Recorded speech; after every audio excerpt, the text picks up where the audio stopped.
Dieu d'amour, Dieu de puissance, Dieu de sagesse, toi qui as veillé sur nous pendant tout ce temps, nous voulons te dire merci pour le don de la vie,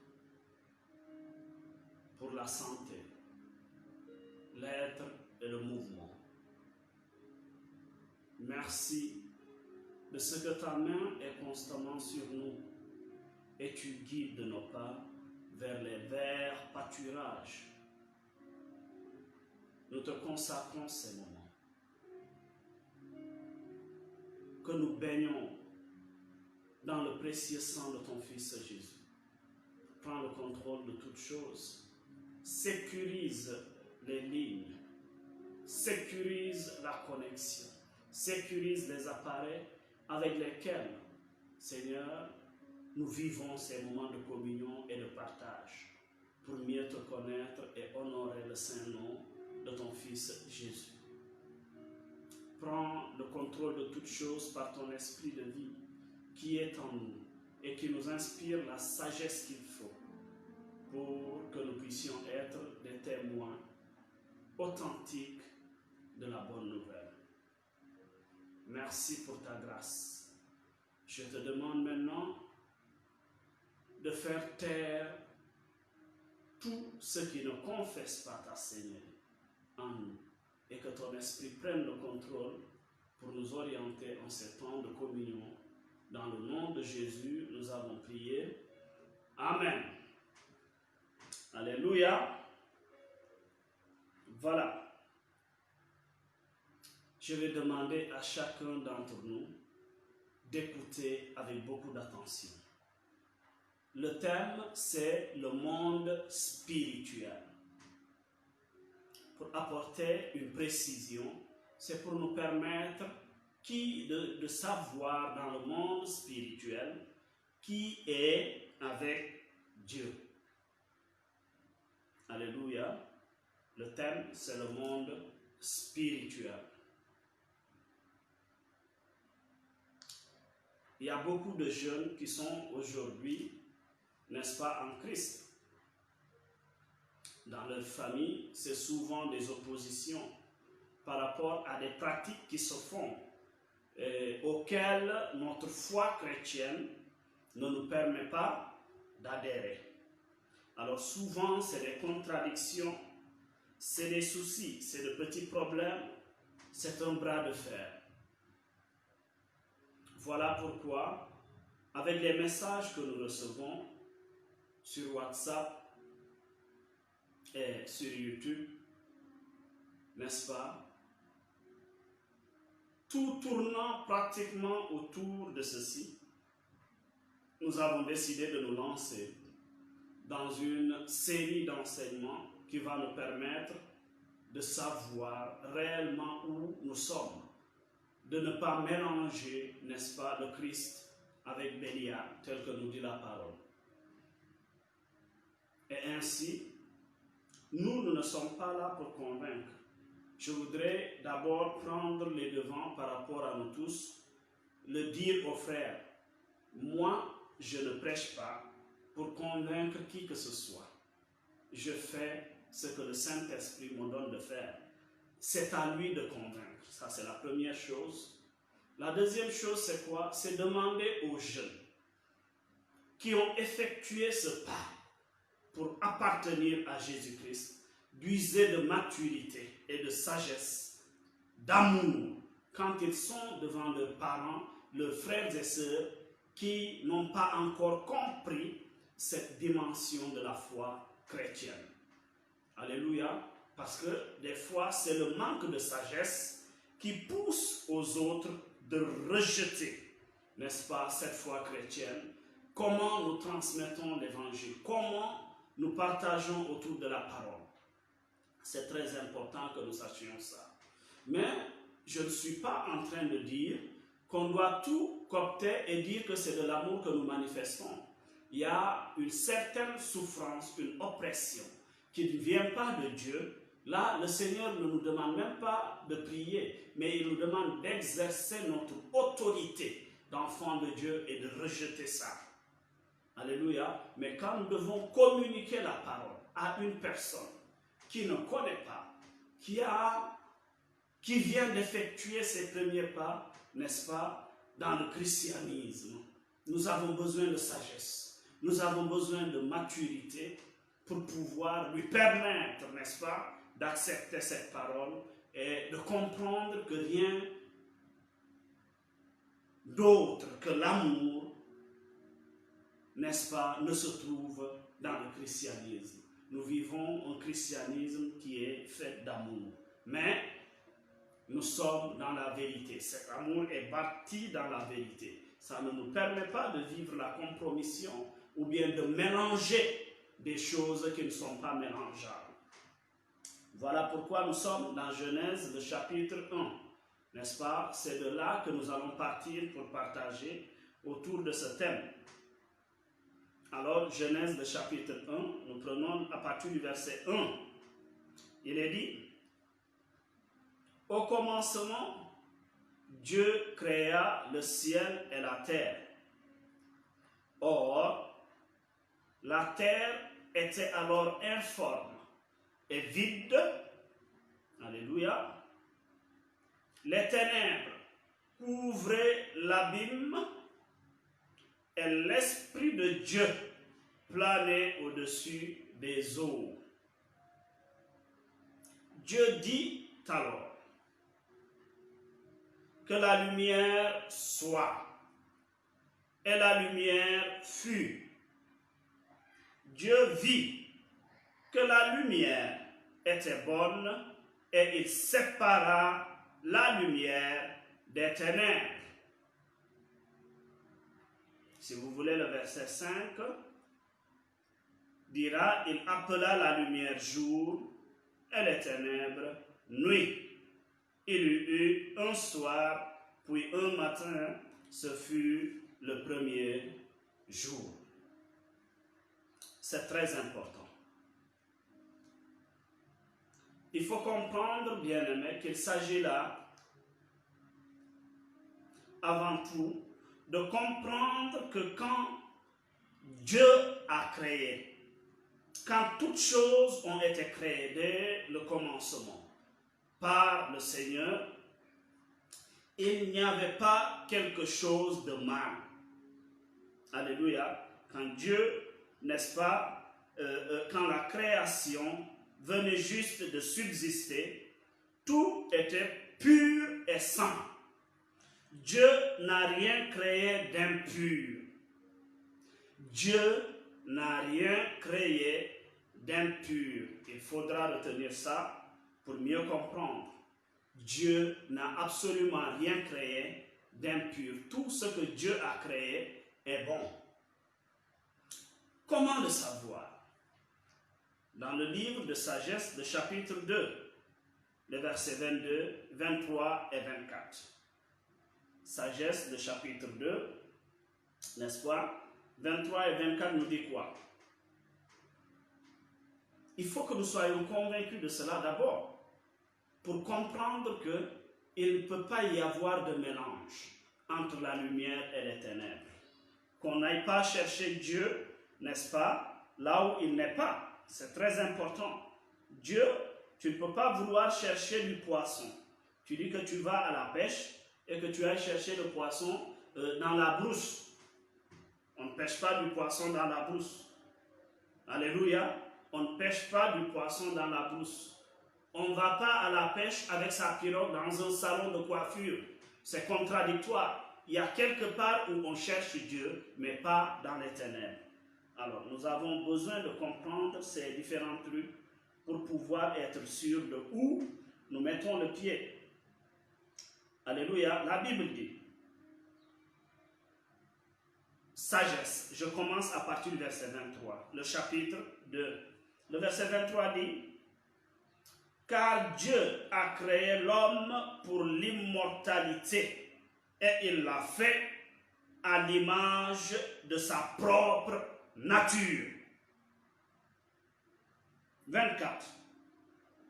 C'est par l'envie du diable que la mort est venue dans le monde. Alléluia. ils en feront l'expérience, ce qui lui appartient. Alors, si sagesse dit ça, ça veut dire que la mort même ne vient pas de Dieu. Et ceux qui appartiennent au diable feront l'expérience de la mort. Paix et joie. Donc, le mal ne vient pas de Dieu. Dieu n'a pas créé le mal. Tout ce que Dieu a créé est pur et saint. Est-ce que nous sommes convaincus de cela? Ça, c'est la première chose qu'il faut comprendre. Sur quoi nous devons nous accrocher, n'est-ce pas, pour pouvoir faire une démarche, connaître qui est notre Dieu et être sûr de ce qu'il nous offre, ce qu'il nous propose. Donc cela signifie quoi? Cela signifie que c'est le péché qui est à l'origine du, n'est-ce pas, désordre que la nature a expérimenté. À l'origine du mal, au travers la collaboration ou bien l'aval de l'homme. L'homme a cédé à la ruse du diable et le péché est entré dans le monde. Dans Genèse, le chapitre 1 au verset 1, il faut retenir que les cieux, pour revenir à notre parole, ou le ciel ici, c'est d'abord le monde invisible. Quand la Bible dit « Au commencement, Dieu créa le ciel », il parle du monde invisible d'abord. Alors, c'est de là qu'on parle de la création angélique.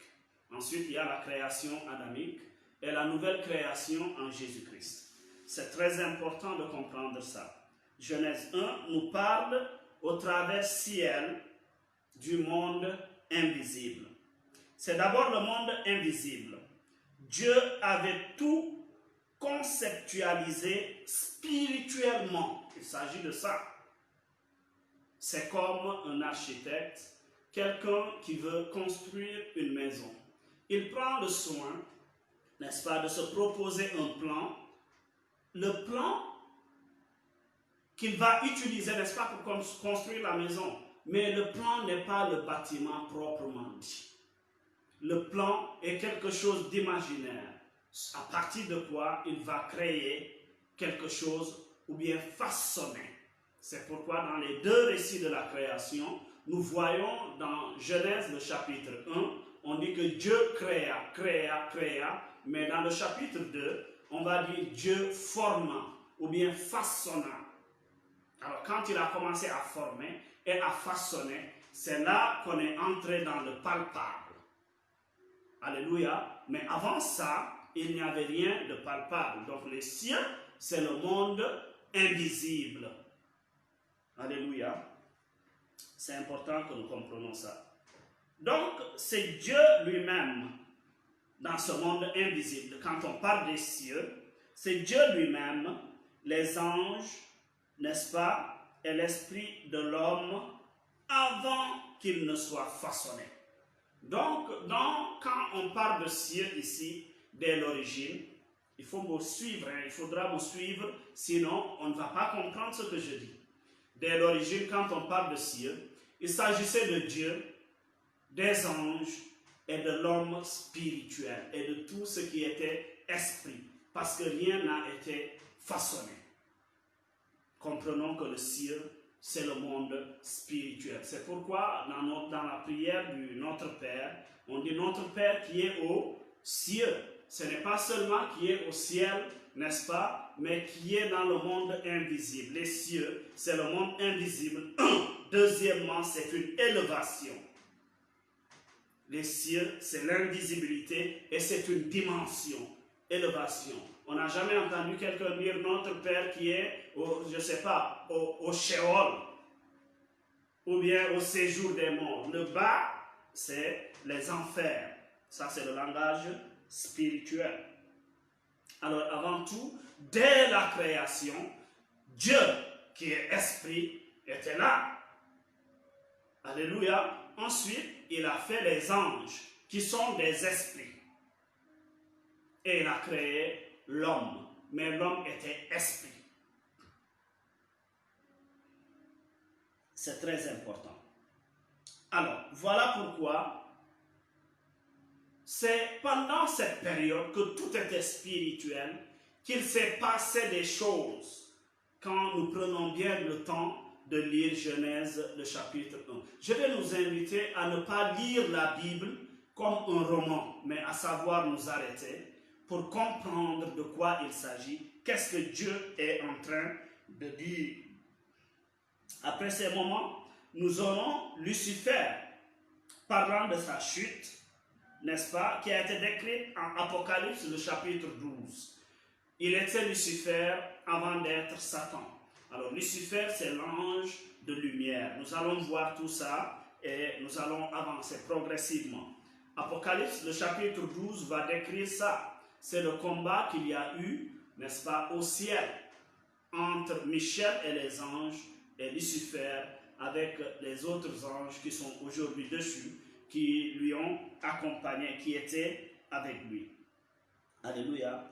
Alors, la chute de Lucifer décrite dans Apocalypse 12, c'est donc produite dans la période située dans Genèse, le chapitre 1 au verset 1. Comment nous lisons Genèse 1, 1? Au commencement, Dieu créa le ciel et la terre. Devons-nous immédiatement avancer ou bien devons-nous comprendre qu'il y a quelque chose toujours de caché derrière la lettre que nous lisons, ce qui rend la parole de Dieu vivante, esprit et vie. Alléluia, c'est important. Alors c'est dans cette période que se situe cette chute de Lucifer qu'on a décrit dans Apocalypse, le chapitre 12, Genèse 1, verset 1. On peut avancer. On peut avancer. C'est entre la création du ciel et de la terre. Maintenant, nous arrivons à la terre qui représente le visible. Alors, Dieu créa, Genèse 1, verset 1 nous dit quoi? Dieu créa le ciel et la terre, c'est-à-dire le monde invisible et le monde visible, qui découle de l'invisible. Le visible découle de l'invisible, n'est-ce pas? C'est pourquoi ce qui est invisible, c'est Dieu qui est au contrôle de tout. Mais l'esprit de l'homme est dans l'invisible. Alléluia. Mais le visible, Dieu l'a confié à l'homme. Nous allons arriver à ça. Deutéronome d'ailleurs, le chapitre 29 au verset 29 nous précise ça. Il nous dit que les choses cachées appartiennent à Dieu. Mais les choses visibles, Dieu les a données à l'homme et à ses descendants. Paix et joie.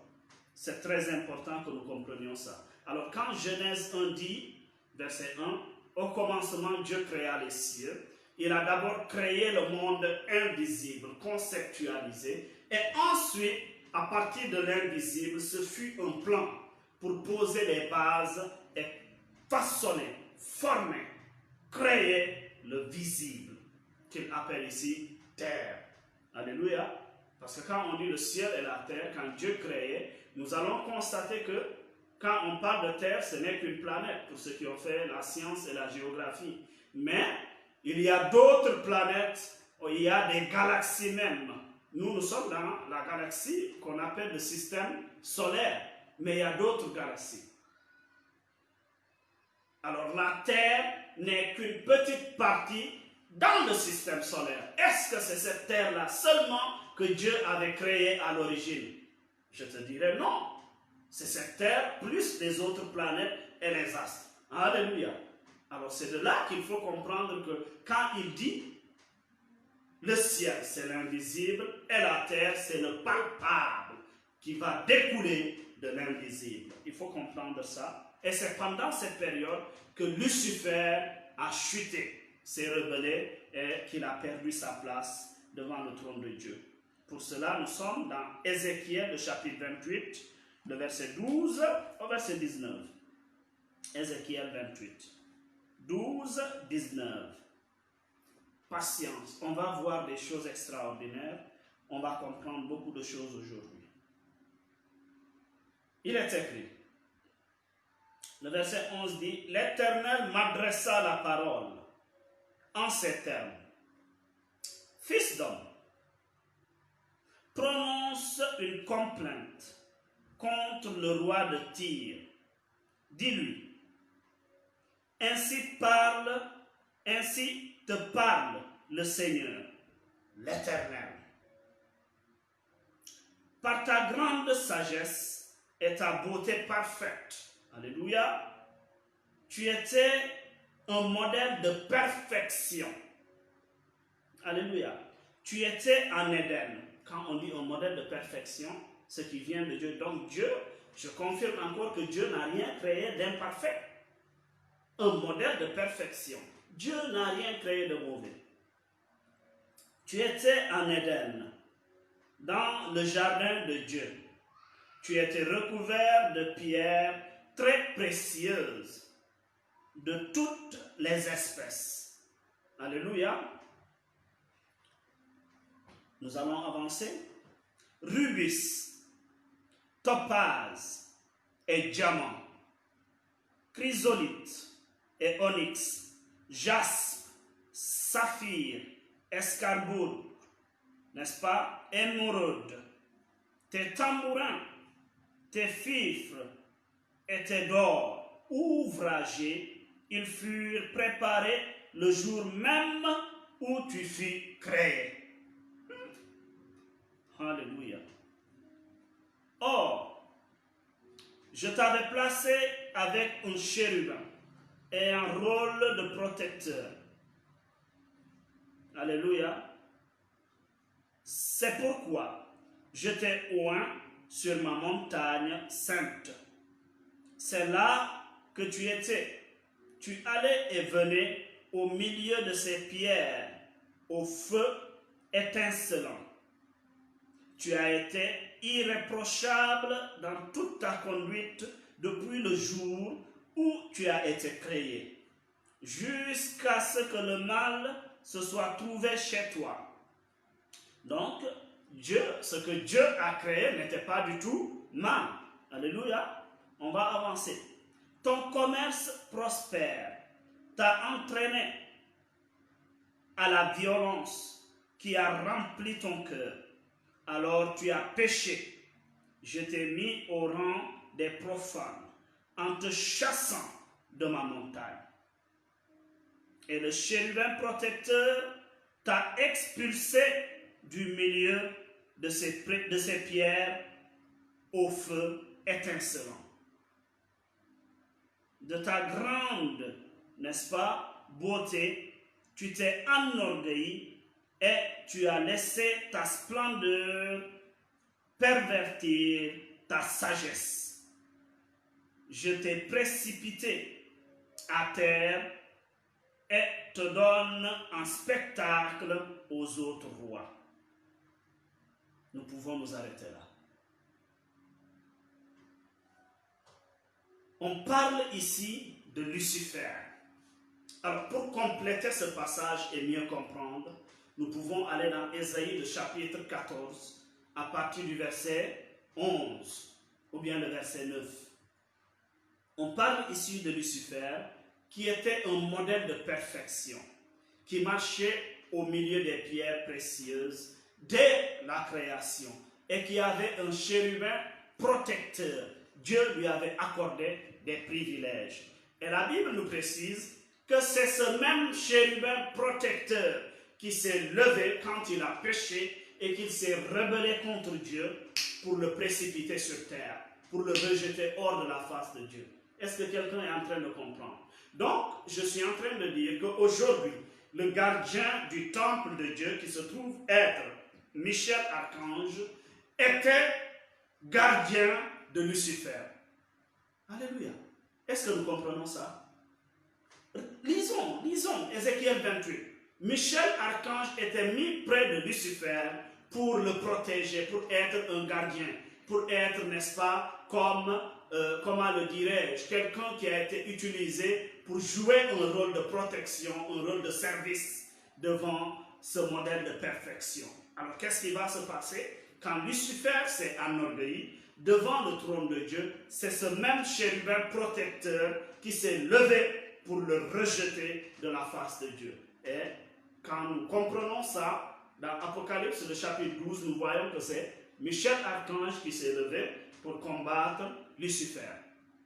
Alléluia, ce n'est pas Jésus. Ce n'est pas Jésus. Jésus et Satan, il n'y a pas de combat. Jésus est Dieu. Alléluia. Voici ce qui s'est passé entre la création du ciel et de la terre, qui a engendré le combat de Apocalypse, le chapitre 12, et causé la chute de Lucifer. Pourquoi comprendre ça? Parce que les pierres précieuses dont on parle ici dans Ézéchiel, le chapitre 28, au verset 13, sont les mêmes pierres qu'on va retrouver dans Genèse, le chapitre 2, n'est-ce pas? Verset 8 au verset 17, que nous pouvons lire pour comprendre. Vous avez entendu, chapitre 28 de Ézéchiel, au verset 13, et nous allons comparer avec Genèse, le chapitre 2. Genèse 2, n'est-ce pas? 8 à 17. Vous allez voir qu'il s'agit effectivement de Lucifer. On va prendre le temps de mieux comprendre pour que personne ne dise que non. La Bible dit dans Genèse 2, à partir du verset 8, « L'Éternel planta un jardin vers l'Orient d'Éden. » Vers l'Orient. L'Éden, le pays des délices. C'est le jardin dans lequel se trouvait Lucifer. Il y plaça l'homme qu'il avait façonné. Alors là, on ne parle plus de créer comme Genèse 1, mais on parle de façonner. L'Éternel Dieu fit pousser du sol toutes sortes d'arbres, d'aspect agréable, portant des fruits délicieux. Et il mit l'arbre de la vie au milieu du jardin. Il y plaça aussi l'arbre du choix entre le bien et le mal. Du pays d'Éden sortait un fleuve qui arrosait le jardin. De là, il se divisait en 4 bras. Le nom de l'un était le Pishon. Il contournait le pays de Havila au sol gorgé d'or. N'est-ce pas, d'or. Un or excellent de qualité. On trouve aussi dans cette contrée de l'ambre parfumé et la pierre précieuse appelée onyx. Nous allons retrouver onyx dans Ézéchiel, le chapitre, n'est-ce pas, 28 au verset 13. Il y a d'abord la pierre d'onyx. Nous avançons la lecture. Le deuxième fleuve s'appelait Gihon. Il parcourt toute l'Éthiopie. Le troisième fleuve s'appelait le Tigre. C'est celui qui coule à l'orient de la Syrie. Et le quatrième fleuve, c'est l'Euphrate. L'Éternel Dieu prit l'homme et l'établit dans le jardin d'Éden pour le cultiver et le garder.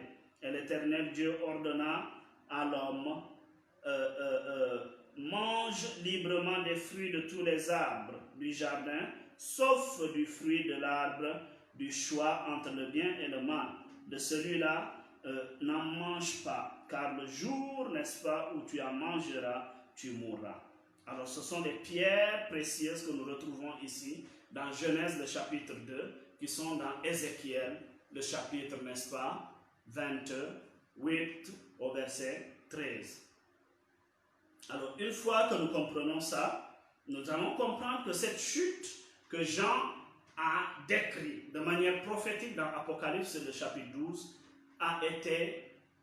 s'est passé depuis le livre de la Genèse. Ça, c'est la sagesse de notre Dieu et la puissance de scruter de l'esprit de la prophétie. Il faut qu'on comprenne ça. Donc, il faut retenir que Lucifer est égal, n'est-ce pas, à ange de lumière. Lucifer signifie ange de lumière. Lucifer signifie ange de lumière.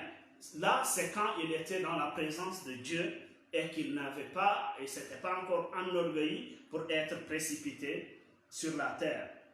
Car il était un chérubin, un archange.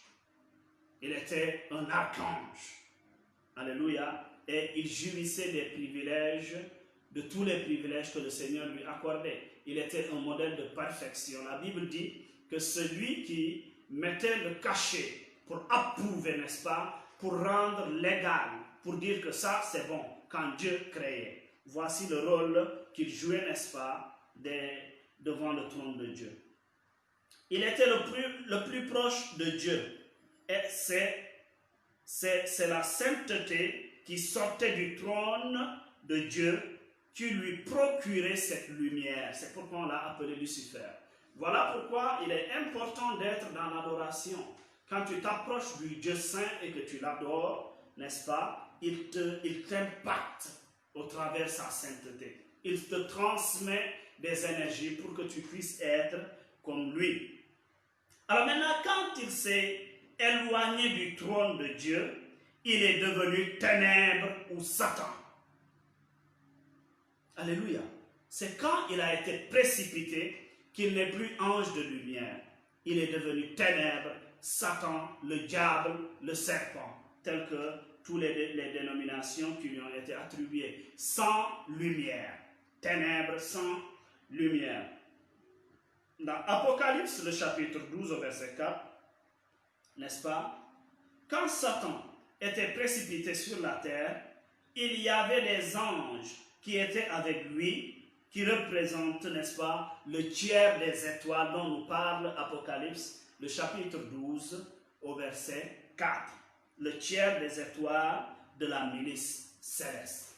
C'est-à-dire tous les anges que Dieu avait formés, avait constitué, que Dieu avait créé.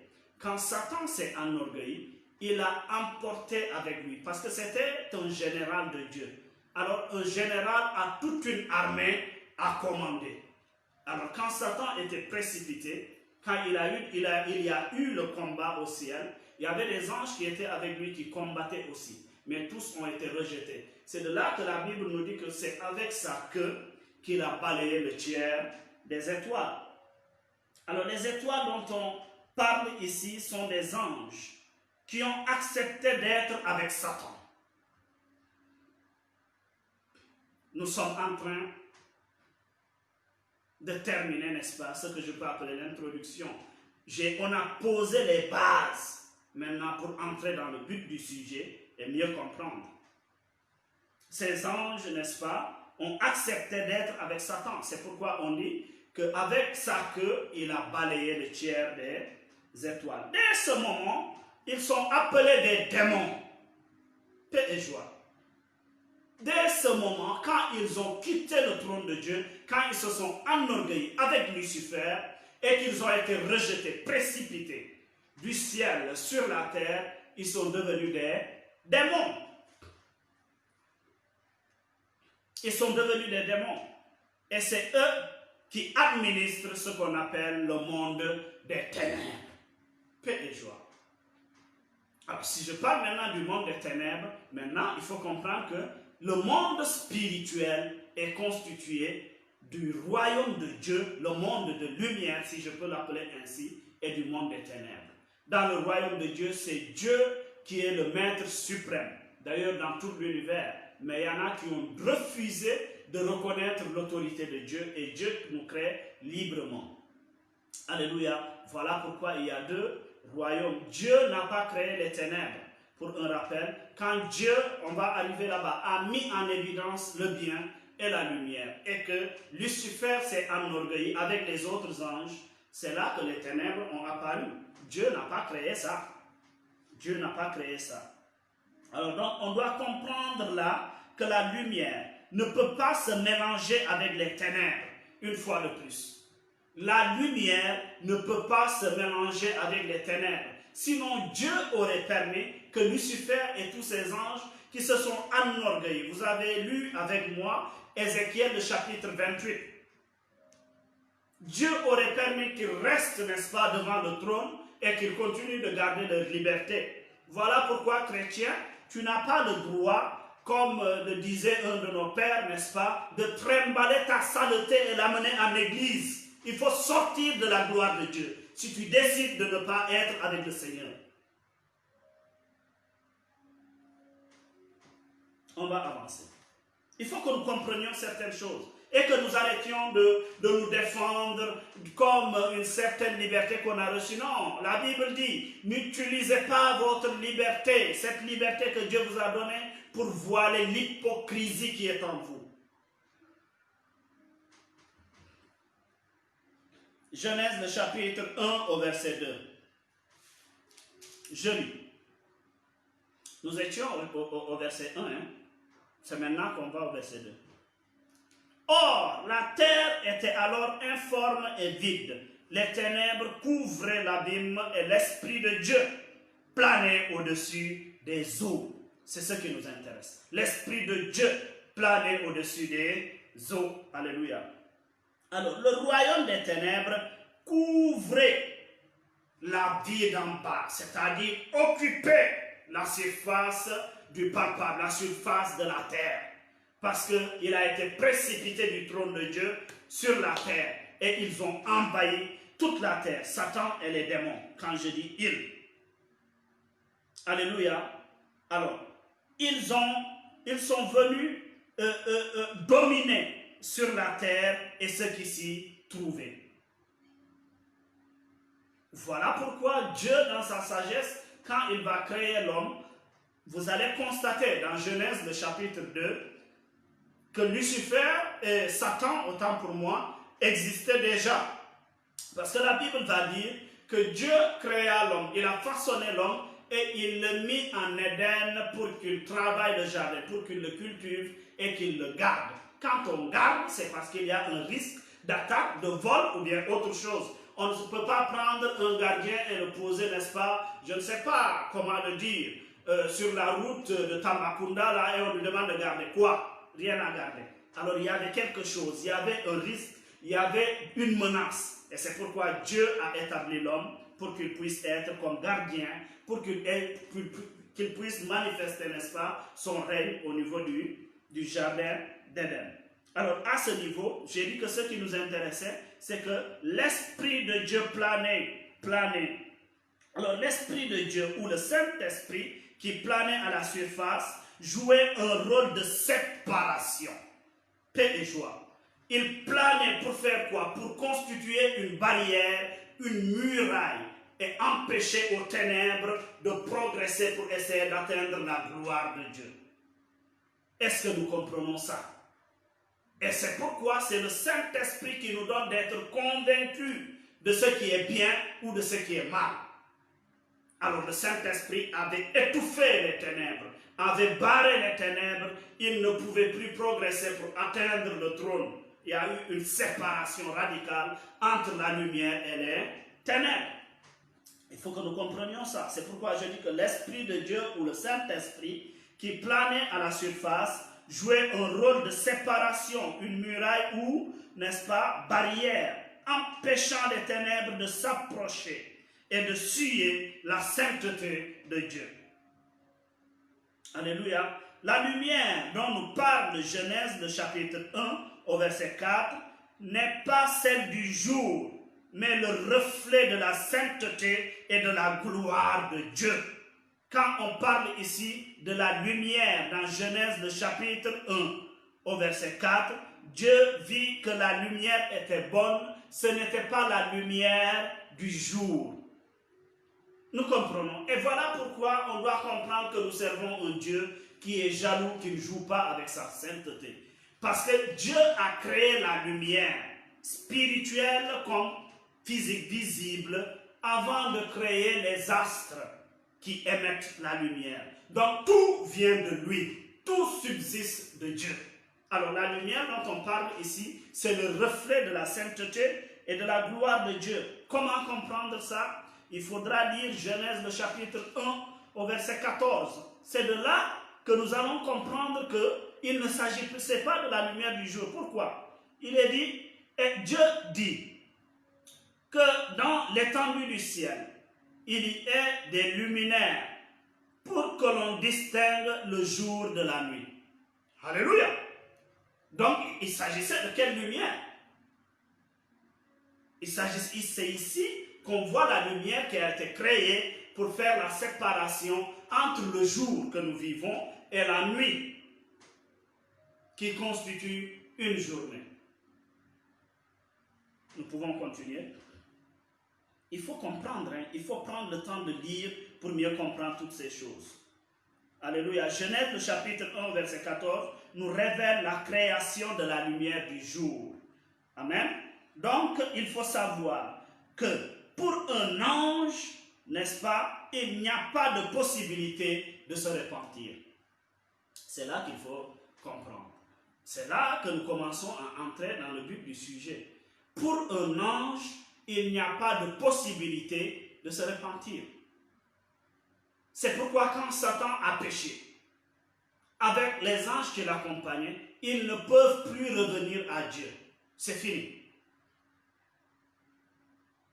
C'est à nous que Dieu a donné ce privilège. Quand un ange pêche, il devient démon. Immédiatement. Quand un ange pêche, il devient démon. Un esprit mauvais.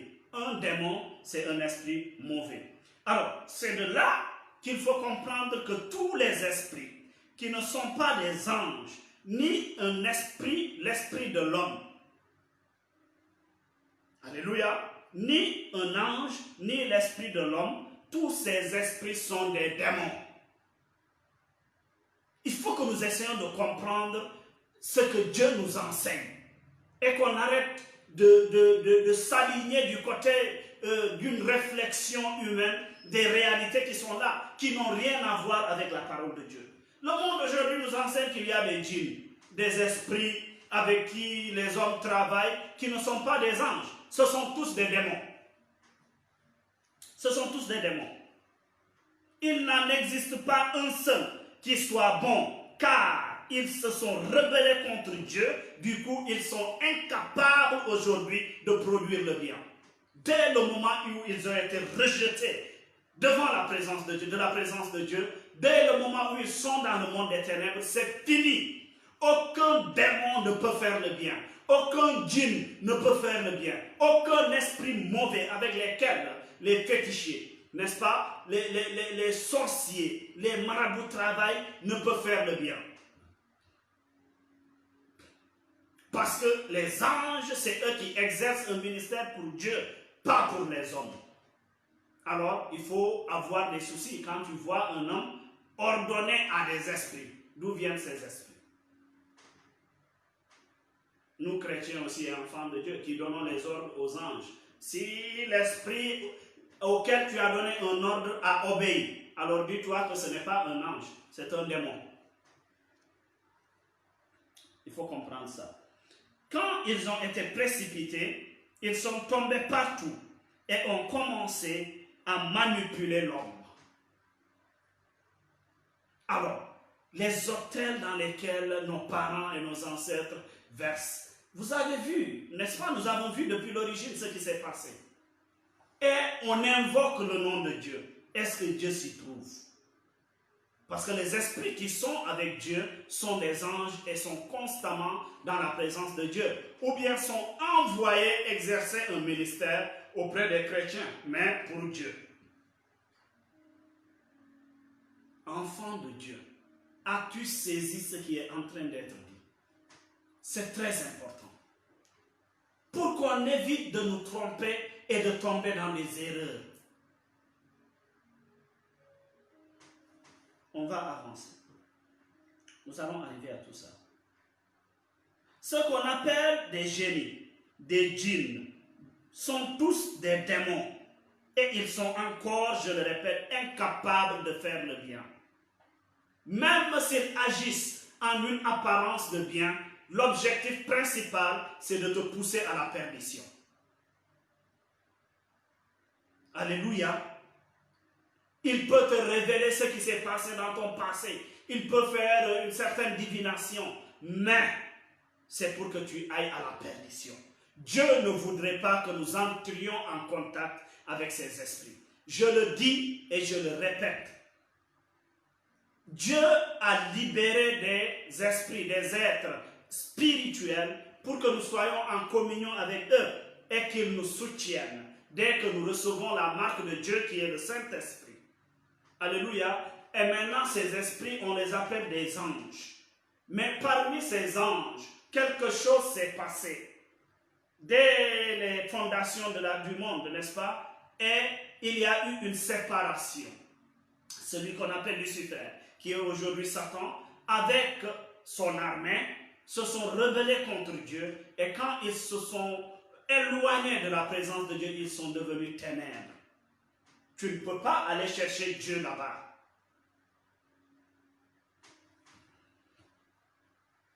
Alors, ces esprits travaillent avec, n'est-ce pas, les marabouts. C'est eux qui travaillent avec les occultistes dans les fétiches de nos villages. Ce n'est pas Dieu. On nous dit pourtant, c'est le nom de Dieu qu'on invoque. Mais nous-mêmes, on sait que ce n'est pas Dieu. On va arriver à ça. Parce que Dieu ne reconnaît qu'un seul sacrifice. Dieu a donné des recommandations dans la nouvelle alliance. Il ne faut pas qu'on confonde les choses. Essayons de respecter ce qu'il nous a dit. Alléluia. C'est très important. Alors, par conséquent, seuls les anges sont envoyés par Dieu pour être avec ceux qui sont dans le royaume. Alors, il faut d'abord être dans le royaume, un héritier du royaume, pour que tu reçoives un ange, n'est-ce pas, comme protecteur, envoyé de Dieu pour exercer un ministère dans ta vie. Nous sommes dans Hébreux le chapitre 1 au verset 14. Hébreux 1, 14. Lisons ça ensemble. En effet, que sont les anges? L'auteur de l'Épître aux Hébreux. Des esprits aux diverses fonctions envoyés en service pour aider ceux qui vont hériter le salut. Alors, ça veut dire que si toi tu es soutenu par autre chose qu'un ange qui est dépêché du trône de Dieu, tu ne vas pas hériter du salut. Tu vas aller en enfer. Pour nous les bons. On ne va pas chercher d'autres mots pour dire ça. Ce n'est pas un jugement. Je reçois ce cœur qui dit, est-ce que ce n'est pas un jugement? Ce n'est pas un jugement, c'est la vérité. Ceux qui doivent hériter du salut sont n'est-ce pas, avec Dieu. Et Dieu déploie des anges venant de son trône pour exercer un ministère auprès de ces personnes. Ça signifie que celui qui ne doit pas hériter du salut est en communion avec les démons et pas des anges qui viennent du trône de Dieu. Est-ce que nous comprenons ça? Alors, tout ce qui n'est pas ange, qui n'est pas envoyé par Dieu, ne peut pas faire le bien, mais plutôt est démon. C'est un djinn bouba, c'est un bon djinn, un bon djinn. Il n'y en a pas un seul. Tour bouba, amour tour bouba. Vous nous mettez tour, bonnement si t'es. Paix et joie. Il faut que nous comprenions ça et qu'on l'accepte. Ce sont des démons qui y sont. Les anges sont devant le trône de Dieu et ils assurent notre protection. Ils veillent sur nous sous l'ordre du Tout-Puissant. Mais pas des esprits qui sont issus de la chute et qui sont devenus ténèbres, qui administrent le monde des ténèbres. Il faut que nous comprenions ça. Mais nous, chrétiens, c'est pas possible. C'est pas possible. Il faut que nous comprenions ça.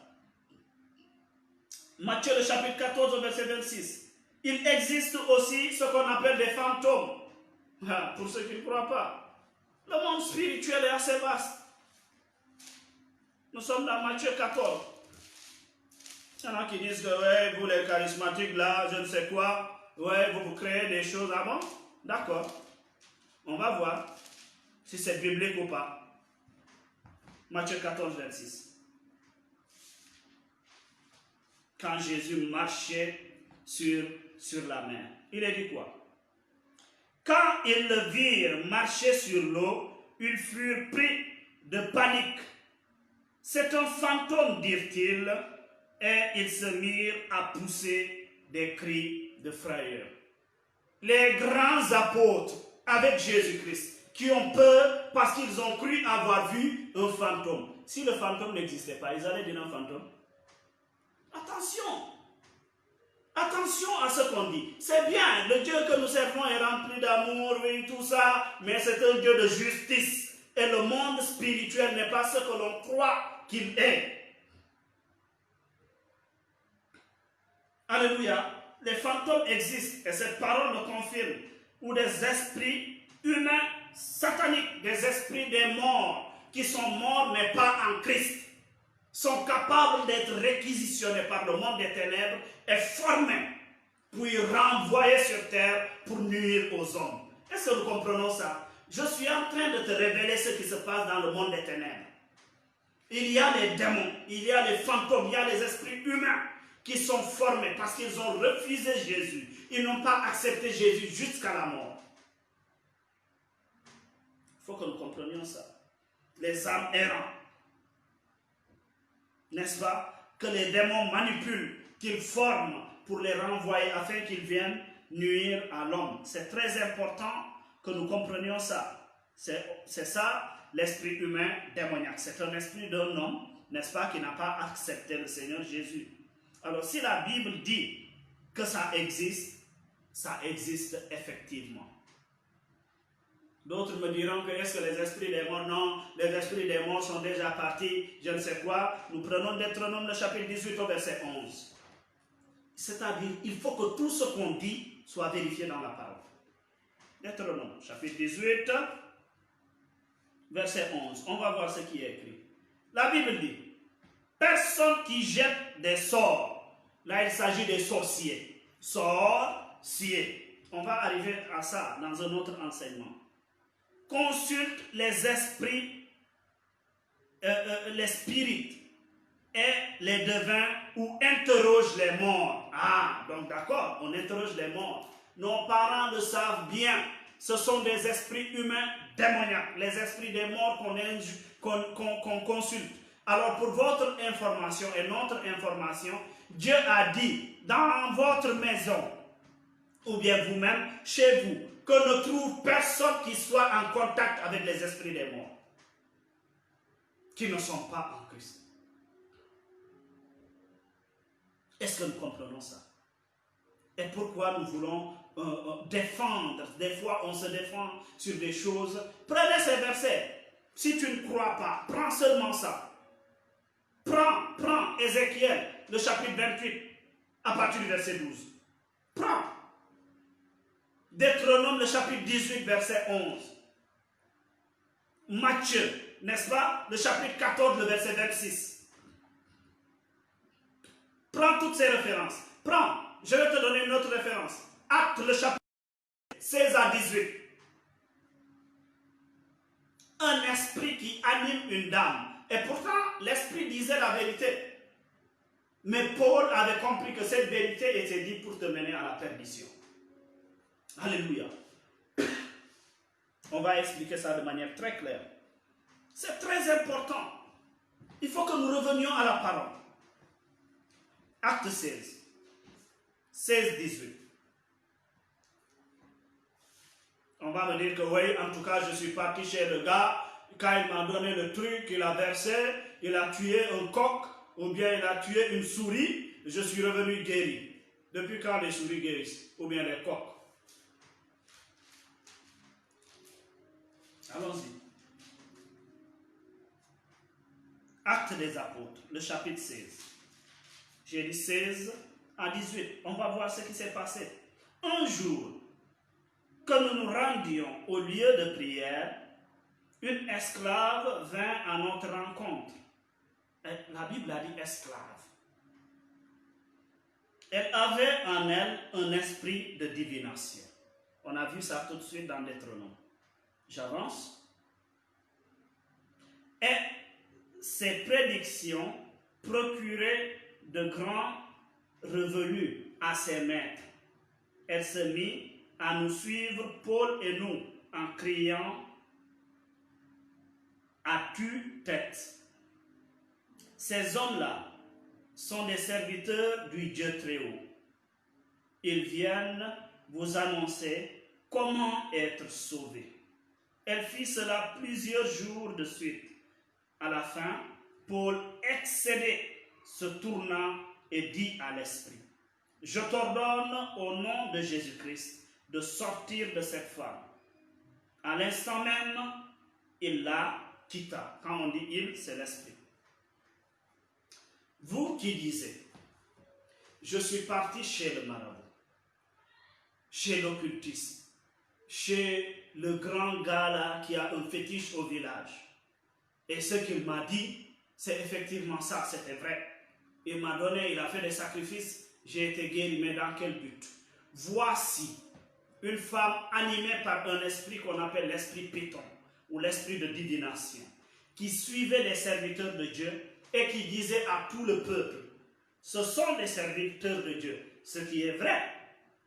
Ils sont venus vous annoncer la voie qui mène au salut, ce qui est vrai. Ce qu'il dit est vrai. Ce que la dame dit, elle au moins, est vrai. Mais elle fut animée par un esprit de divination. Paix et joie. Est-ce que c'est parce que la personne te dit la vérité que cela est fondé en Christ? Non, mais la dame était animée par un esprit, un démon, dont le but c'était quoi? C'est de pousser Paul et Silas, et n'est-ce pas, celui-là qui écrit, c'est Luc, à la perdition. Il faut faire attention.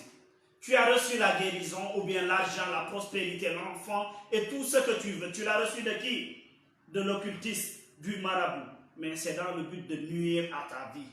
La Bible dit, vaut mieux entrer dans le royaume de Dieu avec un seul bras ou bien un pied que d'aller en enfer avec tes deux bras, tes deux pieds, tes yeux, tes oreilles.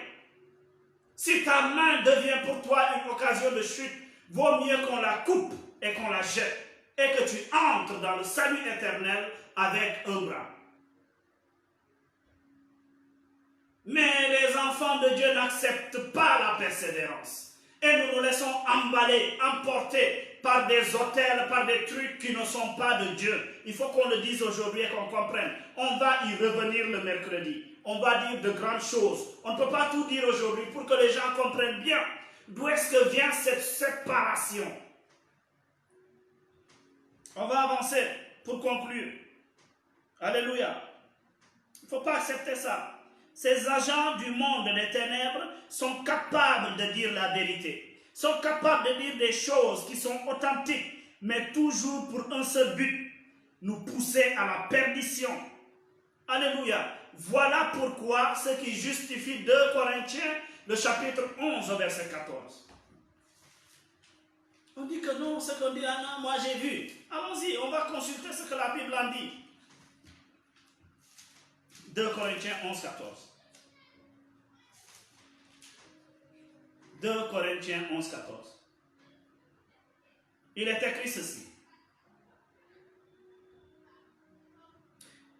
N'est-ce pas? Cela n'a rien d'étonnant. Satan lui-même ne se déguise-t-il pas en ange de lumière? Voilà ça. Tout cela, il m'a dit la vérité, ce qu'il a dit, je l'ai vu. Cela n'a rien d'étonnant. Pourquoi? Parce que Satan lui-même ne se déguise-t-il pas en ange de lumière dans le but de perdre les enfants de Dieu? Frères et sœurs, si tu es chrétien, c'est parce qu'il faut comprendre qu'il y a une position qui a été prise au travers le mystère de la rédemption, par l'œuvre du Christ dont tu es le fruit, qui te pousse à sortir des ténèbres vers l'admirable lumière que Dieu t'offre en Jésus. Et pour ce, tu es mort dans le péché. Et le Saint-Esprit devient celui qui est ton propriétaire, qui t'introduit dans la lumière. Et son rôle, c'est quoi? C'est d'établir une barrière. Quand nous sommes dans le Christ, il n'y a plus de condamnation pour nous. Être en Christ, c'est être dans le Saint-Esprit, environné, sécurisé dans le Saint-Esprit, être administré par le Saint-Esprit. Et nous sommes séparés des ténèbres. Voilà pourquoi l'Esprit planait au-dessus des eaux, pour séparer la lumière des ténèbres. Alors tous les esprits qui ne sont pas des anges, parce qu'aujourd'hui, nous qui sommes là, nous avons l'Esprit en nous. On va arriver à ça. Il ne faut pas qu'on se presse. Parce que l'homme est corps, âme et esprit. Tous les autres esprits-là, qu'on appelle des djinns, je ne sais pas, sont des démons. Ce sont des démons. Ou bien, c'est l'esprit humain, l'esprit de l'homme, qui est mort en rejetant, reniant le Christ, et qui a été formé par les démons, renvoyé sur la terre, n'est-ce pas, toujours pour nuire l'homme. Alors si nous comprenons cela, il est important de nous disposer. Voici comment il faudra expliquer à nos parents qui n'ont pas compris. Pour nous les jeunes, je nous exhorte à le faire d'abord avec beaucoup d'amour et de patience. On manifeste maintenant la radicalité et la détermination quand on veut nous obliger à fléchir les genoux devant Baal, devant Satan. Parce que celui qui accepte son père et sa mère, qui préfère son père, sa mère, sa soeur, ses frères, à moi, nous dit le Christ, n'est pas digne de moi. Celui qui me renie devant les hommes, je le renierai devant mon Père et devant les anges. Est-ce que nous comprenons ça? Alors, puisque nous avons appris à connaître la vérité, nous sommes avisés et nous sommes tenus de transmettre cette bonne nouvelle de l'Évangile à nos parents, à nos frères et sœurs qui sont chez nous. Voilà pourquoi j'insiste sur ce fait. Nous avons décidé de révéler des choses par le Saint-Esprit pour que tout homme puisse bénéficier de ce qu'il lui faut, n'est-ce pas, pour pouvoir marcher avec assurance avec le Seigneur. Rien n'est important que rien n'est plus lamentable ou regrettable que de transporter les démons et croire qu'on peut établir, on peut être le médiateur entre Satan et Dieu. Ce n'est pas possible. Que de fléchir les genoux devant un marabout, devant un fétiche, et de croire que puisqu'on a dit que Dieu te donne ceci, alors tu crois fermement qu'il s'agit de Dieu. La fissure a été effectuée dans Genèse. Alors il ne faudra pas qu'on persiste sur la mauvaise voie. C'est le moment de comprendre ceci. Satan s'est rebellé. Et pour montrer qu'il n'a même pas de respect pour ces démons qu'il a eu à précipiter, c'est-à-dire le tiers des anges, la Bible dit qu'il les a balayés avec sa queue. Signe d'orgueil et manque de respect. Alors, si tu décides de t'accrocher à ça, comprends que jamais il ne te respectera pas. Et on va voir ça. Le prochain enseignement va nous basculer dans cette dimension où nous allons comprendre ce qui se passe dans le monde spirituel. Est-ce que réellement nous pouvons obtenir le salut au travers de ces choses-là? La réponse immédiate est non. Le pourquoi sera développé. Que le Seigneur bénisse sa parole. Pour ne pas empiétiner les autres messages, on va s'en tenir là. Et nous allons prier. Seigneur Jésus, je te rends grâce et je te bénis pour ta parole qui illumine ma vie. La révélation de ta parole accorde le salut. Voilà pourquoi je te prie de me disposer davantage à pouvoir demeurer en connexion avec ton esprit pour que je sois orienté vers le droit chemin. Que ce salut que tu m'as proposé ne m'échappe pas. Aide-moi à pouvoir me débarrasser de Satan et de tous ses agents. Je veux établir une communion avec toi, bâtie sur la vérité de ta parole, qui est esprit et vie.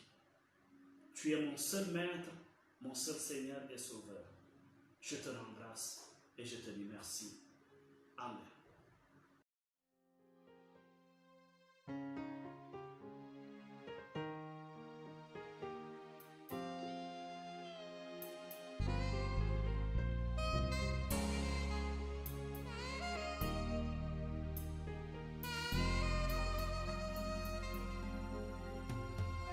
Je suis si faible et mon péché me surplombe.